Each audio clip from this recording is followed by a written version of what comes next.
Assalamualaikum warahmatullahi wabarakatuh. Halo anak-anak, bagaimana kabarnya? Semoga anak-anak semua dalam keadaan sehat walafiat. Kembali lagi anak-anak akan belajar bersama Bu Nika. Kita akan belajar materi kelas 5, tema 5, subtema 1, pembelajaran 3 dan 4. Baik, untuk mengawali pembelajaran pada hari ini, berdoa menurut agama dan kepercayaan masing-masing. Berdoa dimulai. Selesai. Untuk masuk ke materi hari ini, anak-anak perlu tahu tujuan yang akan kita capai pada pembelajaran. Tujuan yang akan kita capai adalah sebagai berikut. Yang pertama, dengan mengamati peta, siswa dapat mengenal letak geografis Indonesia dengan benar. Yang kedua, dengan mengamati peta, siswa dapat mengenal kondisi geografis Indonesia dengan tepat. Dan yang terakhir, dengan menyimak bacaan, siswa dapat menjelaskan peristiwa Sumpah Pemuda dengan tepat. Nah, sekarang coba perhatikan peta Indonesia berikut. Dari peta ini, kita bisa melihat letak geografis dari Indonesia. Letak geografis adalah letak suatu daerah atau negara dilihat dari kenyataan di permukaan bumi.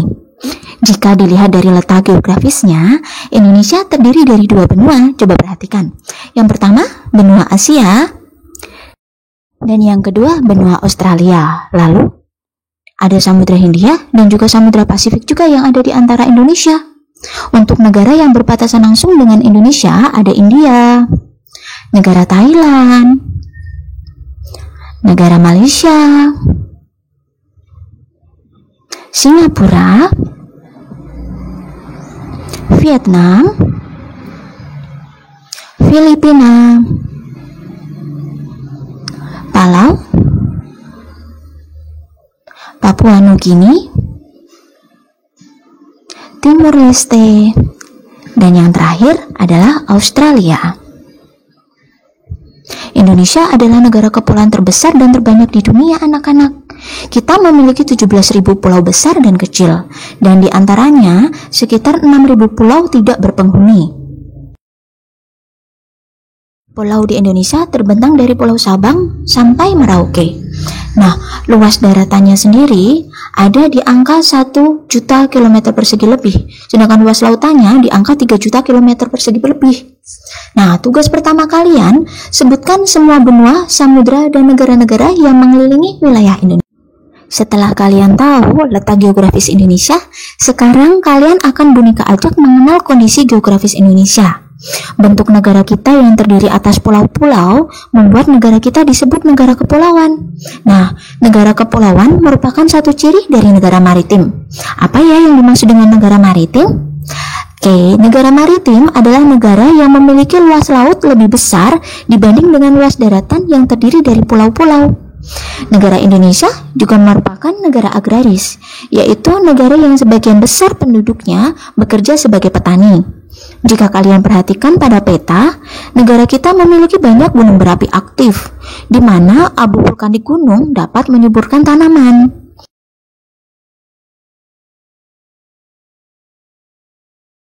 Tugas kedua kalian, buatlah ringkasan tentang kondisi geografis Indonesia berdasarkan apa yang telah kita bahas sebelumnya. Tulis di buku tulis kalian masing-masing ya. Kalian sudah tahu bahwa Indonesia memiliki banyak suku dan bahasa yang berbeda-beda. Dan sekarang kita menggunakan bahasa Indonesia sebagai bahasa persatuan. Oke, untuk tahu, kita coba simak peristiwa Sumpah Pemuda 1928. Sumpah Pemuda merupakan salah satu peristiwa penting dalam sejarah nasional Indonesia. Peristiwa ini semakin menyadarkan masyarakat Indonesia yang kala itu berada di bawah penjajahan Belanda terhadap pentingnya persatuan dan kesatuan untuk melawan penjajah.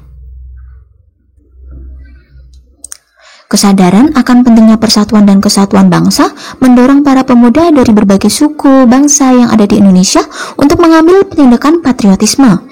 Situasi penjajahan Belanda yang diwarnai dengan larangan melakukan kegiatan berorganisasi mendorong para pemuda berdatangan dari berbagai penjuru Indonesia untuk berkumpul di Jakarta. Kongres Pemuda yang diadakan pada tanggal 27 dan 28 Oktober 1928 melahirkan peristiwa Sumpah Pemuda. Peristiwa ini menginspirasi seluruh lapisan masyarakat Indonesia terhadap pentingnya persatuan dan kesatuan. Pada saat itu, para pemuda yang berbeda suku, adat, dan bahasa bertekad untuk bersatu dengan membacakan sebuah sumpah. Sumpah ini merupakan janji pemuda mewakili masyarakat Indonesia untuk bersatu membentuk sebuah negara merdeka yang bebas dari penjajahan. Isi sumpah tersebut sebagai berikut. Sumpah Pemuda. Pertama, kami putra dan putri Indonesia mengaku bertumpah darah yang satu, tanah air Indonesia. Kedua, kami putra dan putri Indonesia mengaku berbangsa yang satu, bangsa Indonesia. Ketiga, kami putra dan putri Indonesia menjunjung bahasa persatuan bahasa Indonesia. Selain mengucapkan ikrar, pada saat itulah pertama kalinya lagu Indonesia Raya diperdengarkan menggunakan iringan biola oleh Wake Rudolf Spratman. Lagu ini meningkatkan semangat persatuan dan kesatuan bangsa di kalangan para pemuda untuk membentuk sebuah negara yang merdeka dan berdaulat.